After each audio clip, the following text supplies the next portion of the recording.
دیوار،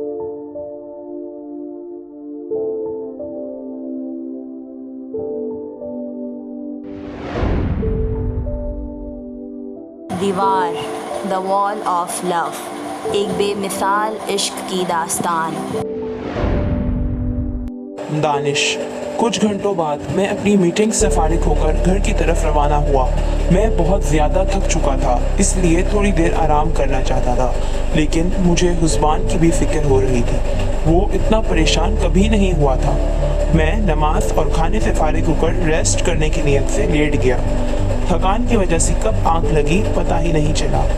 جب اٹھا تو فوراً حسبان کو میسج کیا، السلام علیکم، سوری یار، میٹنگ سے آ کر اتنا تھک گیا تھا کہ معمولات سے فارغ ہو کر کب لیٹا اور کب آنکھ لگی معلوم ہی نہ ہوا۔ تم بتاؤ کیا حال ہے، خیریت تو ہے نا؟ حسبان، وعلیکم السلام، یار میں سیدھے اپنی بات پر آتا ہوں۔ میں بہت صبر کر چکا ہوں اپنی محبت کے لیے، اب مجھ سے اور برداشت نہیں ہوتا۔ تم پلیز بھابھی سے بات کرو، میں ان کی بہن آذان سے بہت متاثر ہوں، وہی ہے میرے اسلام کی طرف راغب ہونے کی وجہ، مجھے اس سے محبت ہے۔ دانش، اوہ تو یہ بات تھی، جناب میری ہی سالی میں انٹرسٹڈ ہے۔ چلو تم میرے دوست ہو اس لیے تمہیں معاف کر دیتا ہوں، ورنہ کوئی اور ہوتا تو فون سے نکل کر ہی اٹک پٹک کر رکھ دیتا۔ ویسے تم نے آذان کو کب دیکھا اور کہاں ملے اس سے؟ تم تو کبھی کوئٹہ نہیں گئے تھے نا؟ پیار کوئی مذاق نہیں ہوتا حسبان، کیا تم واقعی سیریس ہو اس کے لے کر؟ حسبان، ہاں، یوں سمجھو اس کو دیکھتا ہوں تو میں اپنے ہوش سے غافل ہو جاتا ہوں۔ میرا پیار کوئی لا ابالی سی چڑھتی جوانی کا زور نہیں۔ رہی بات میں آذان سے کب اور کیسے ملا، تو وہ اگر میں نے تمہیں بتا دیا تو تم شاید میں تمہیں کھو دوں گا۔ دانش، کیا وہ راز یہی ہے کہ تم آذان سے ملنے سے پہلے تک مسلمان نہیں تھے اور اس کے علاوہ تم ایک… حسبان، میں ایک کیا؟ اور تم کیسے جانتے ہو کہ میں پہلے مسلمان نہیں تھا؟ دانش، ارے یار تمہارے پیار نے تمہیں یادداشت کا مریض بنا دیا ہے، شاید تم بھول گئے کہ یہ بات تم نے مجھے خود بتائی تھی جب تم اپنے والہانہ محبت کا اظہار کر رہے۔ اب یاد آیا؟ حسبان، اوہ مجھے لگا، خیر یہ سب واقعی اس کی وجہ سے ہو رہا ہے، میں نے تمہیں کہا نا وہ مجھے بے چین رکھتی ہے۔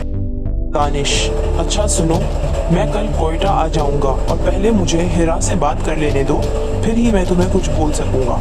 کیا اسے یہ بھی بتانا ہے کہ تم پہلے آکاش تھے اور اب تم نے اپنا مذہب تبدیل کر لیا ہے؟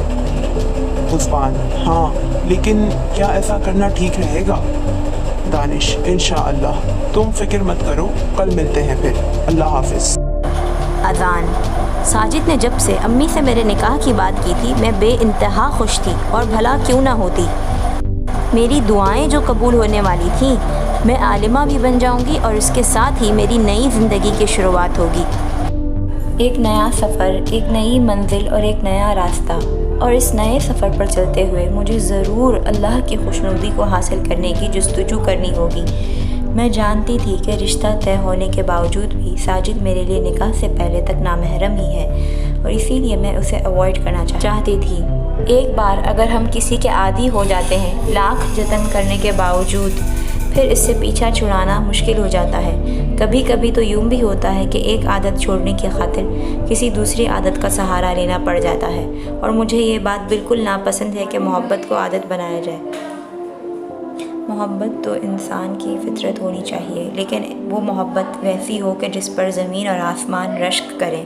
ہمارا دل تو ویسے ہی ہمارے پیار کے حق میں بولتا ہے، وہ بھی بلا معاوضہ، لیکن کمال تو یہ ہے آپ کا ضمیر زندہ رہ کر آپ کے پیار کو پاکیزہ کہلانے کا تمغہ دے۔ میری شادی 6 مہینے بعد تھی، کیونکہ اللہ کا شکر میرا کورس کمپلیٹ ہونے والا تھا۔ ساجد کو میں نے بالآخر آکاش کے بارے میں سب بتا دیا تھا کہ وہ مجھ سے گھر کے باہر ہی امی کا ڈاکٹر بن کر ملا تھا۔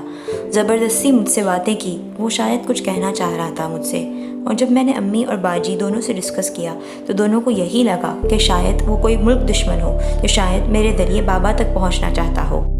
دانش، السلام علیکم ہیرا، کیسی ہیں آپ؟ اور میری اکلوتی سالی آدھی گھر والی کیسی ہیں؟ آپا اور دانش بھائی فیس ٹائم کر رہے تھے اور میں حسب معمول آپا اور بھائی کے بیچ میں ہڈی بنی ہوئی تھی۔